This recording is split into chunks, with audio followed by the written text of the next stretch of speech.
Hola a todos, antes que nada, R en el chat. Es un chiste que los amigos seguramente lo verán. Después de esta extraña introducción, bienvenidos a mi canal, nuestro canal, donde hablamos un poquito de TID, de salud mental, lo que se nos ocurra.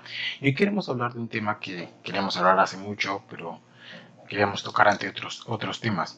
Y es de sobre esas identidades en el TID que son catalogadas como las malas, las identidades peligrosas, las que toca tener mucho cuidado, las identidades que son agresivas, que son complicadas y que son en la mayoría o en casi todos los casos malentendidas. Queremos hablar un poco de los persecutores. Bienvenidos.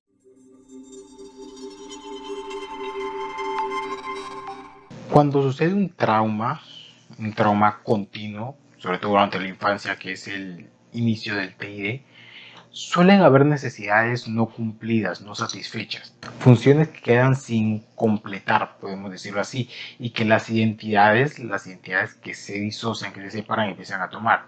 Entre ellas la necesidad de proteger. De ahí nacen los protectores.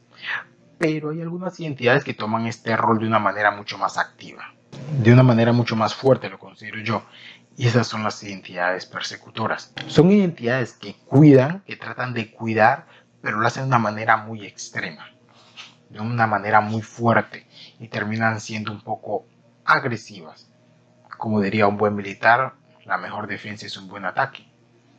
Y estas identidades parecen comprender en cierto modo esto y tomar en cierto modo esta filosofía, ya que tienen esa extraña función y esa contradictoria función de dañar al sistema, pero a la vez intentarlo proteger.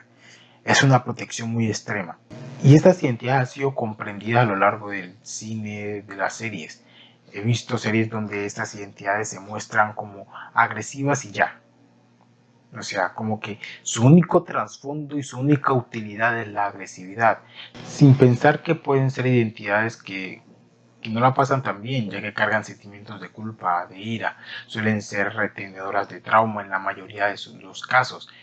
Ellas suelen ser las que guardan las cosas feas que le pasaron al sistema.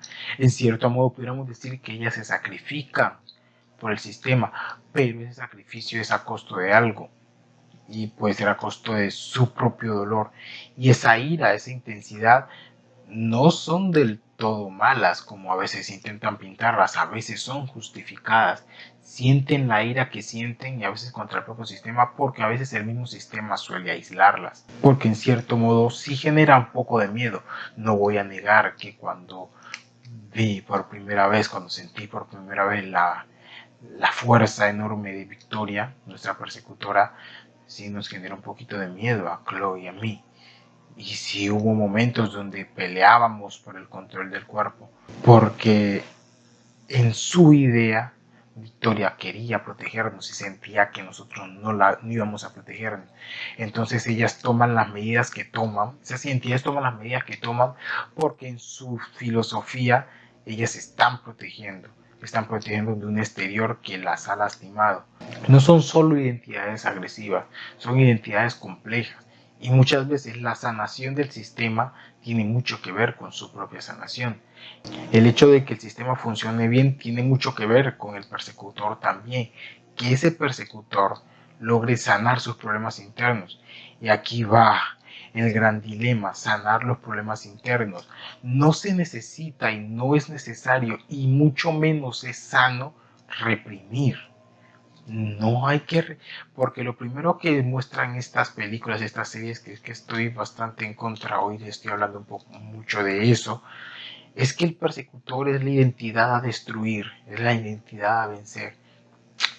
Mira, cuando hay un conflicto entre dos personas, si realmente se quiere resolver ese conflicto, no debe haber un ganador. Ambos deben ganar cosas. La forma de solucionar el problema debe ser en que el acuerdo que lleguen ambas partes sea beneficioso para ambos, no solo para una de las partes. Es el problema a veces con las guerras. Cuando hay una guerra y hay un vencedor, lo que pasa es que el vencedor se monta encima del vencido y termina siendo un acuerdo totalmente desigual. Lo mismo pasa con las identidades. El persecutor no puede montarse encima de las otras identidades ni las otras identidades encima del persecutor. lo ideal y lo estable es llegar a un acuerdo. Por eso la comunicación es clave entre el sistema. Y si hay formas de comunicación, hay personas que he escuchado que dicen que no es posible que las identidades se comuniquen. Claro que es posible que se comuniquen a través de escritos, si es que hay una barrera amnésica muy fuerte, o a través de la comunicación directa. En mi caso tenemos bastante co-conciencia y esa co-conciencia nos permite hablar y encontrarás que esas identidades persecutoras, agresivas, un poco incomprendidas, tienen un trasfondo bastante interesante y le debes tal vez mucho a esas identidades como sistema. O si conoces a un sistema, ese sistema probablemente le da mucho a su persecutor. Y no es con esto decir que hay que aceptar las actitudes del persecutor. No, hay actitudes que no deben ser toleradas, deben ser comprendidas, se deben comprender el motivo por qué el persecutor actúa como actúa, pero para nada se tiene que aceptar las formas. Y lo que hay que empezar es el camino de enseñarle al persecutor de que hay muchas formas. Porque hay que entender de que en el tiempo en el que nació el persecutor, sus acciones fueron importantes, fueron válidas, fueron necesarias en ese tiempo. En el tiempo donde tal vez todavía el trauma estaba de manera activa. Fue importante que el persecutor tuviera ese sentimiento de odio y los guardara, y muchas de sus acciones tal vez en ese tiempo fueron útiles, pero es como una herramienta que tú llevas usando 20 años. Llega un punto donde esa herramienta se oxida y más que ayudar, termina siendo más un estorbo. Y hay que enseñarle a la identidad, a esa identidad que tiene sus sentimientos de ira, que en cierto momento esa ira ya hay que empezar a encauzarla de manera diferente y no con la agresividad y con el daño hacia otros. Entendemos sus causas y hay que entenderlas. Por eso digo, la comunicación es importante entre las identidades. Lo primero que hay que hacer si quieres entender a un persecutor es comunicarte con él, que él exprese, dejarlo expresarse, porque a veces sentimos ese miedo a que esa identidad diga cosas que a veces nosotros nos sentimos culpables de ello, porque a veces hemos sido culpables. Sí admito que en muchas ocasiones hemos peleado con Victoria por cosas que realmente ella sí tenía la razón, pero ese miedo a la verdad a veces hace que reprimamos un poco la voz de esos persecutores y se termina convirtiendo en una pugna de cállate y el persecutor también quiere que tú te calles y no lo digas y no lo digas. Hay que comunicarse, pero para nada hay que aceptar las actitudes de agresividad y de daño hacia el sistema o hacia las demás personas. Hay que empezarle a enseñar que hay una forma diferente de encauzar su ira. Puede hacerlo mediante la escritura, puede hacerlo mediante el arte, puede aprender a disminuir los niveles de ira. Y a veces esos persecutores que son tan complejos, tan complicados y que pareciera que nunca van a cambiar, suelen cambiar y suelen convertirse en excelentes protectores, en excelentes cuidadores. Porque en su ADN, siempre lo he dicho y siempre lo he pensado, en su ADN está proteger por encima de todo. Y es como una mención honorífica a esos protectores. Ellos buscan proteger porque ellos saben lo que es el dolor, saben lo que es el daño que le pueden hacer otras personas a ellos. Y ellos buscan proteger, pero pues han aprendido a proteger de malas maneras. Hay que enseñarles de qué maneras correctas de hacerlo y ayudarles, guiarlos, obviamente respetando su identidad, no queriendo cambiar al persecutor, porque es que yo quiero que sea así, no es queriéndolo cambiar, pero sí enseñándole que hay mejores maneras de encauzar su ira y de proteger. Verás que con el tiempo ese persecutor, esa identidad problemática puede terminar convirtiéndose en un aliado y en un amigo o una amiga impresionante. Los persecutores no son esas identidades que muestran en el cine, y eso es para las personas que no tienen TID.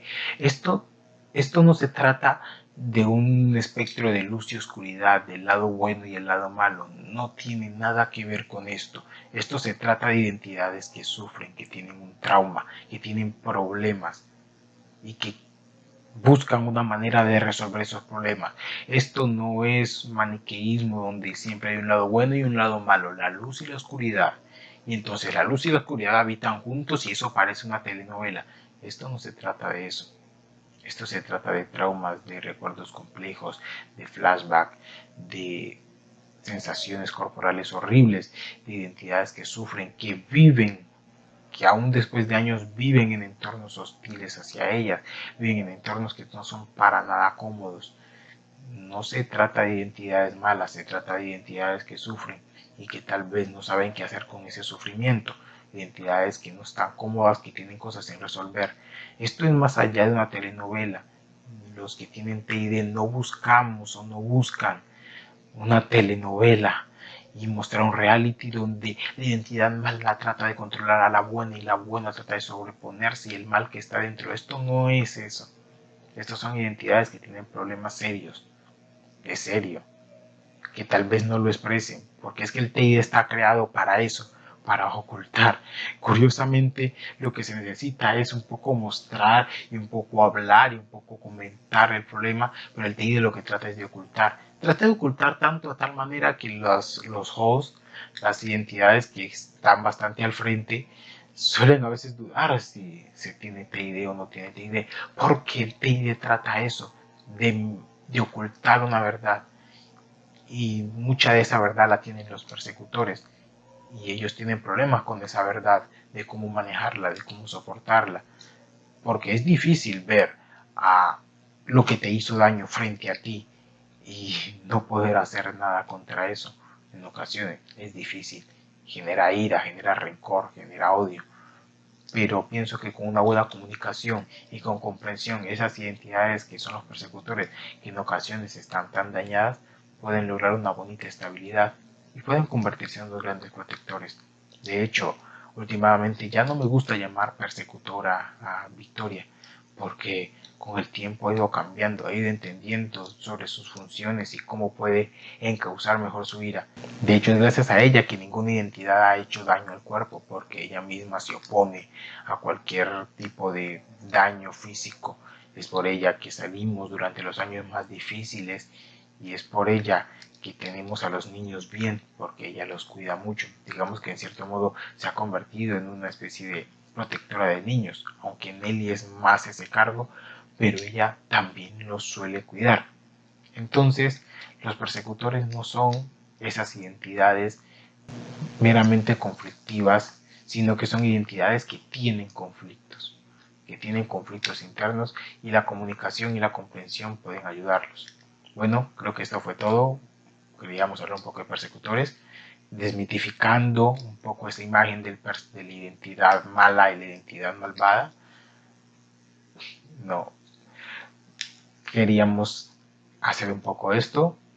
Hoy estuvimos hablando con algunos amigos y tocaban ese tema y me pareció interesante y quería tocarlo. Así que si les gustó, si les pareció interesante, compártanlo, denle like, suscríbanse, hagan lo que quieran y nos vemos en el siguiente video. Nosotros somos Glitch, donde nuestro caos toma forma. Adiós.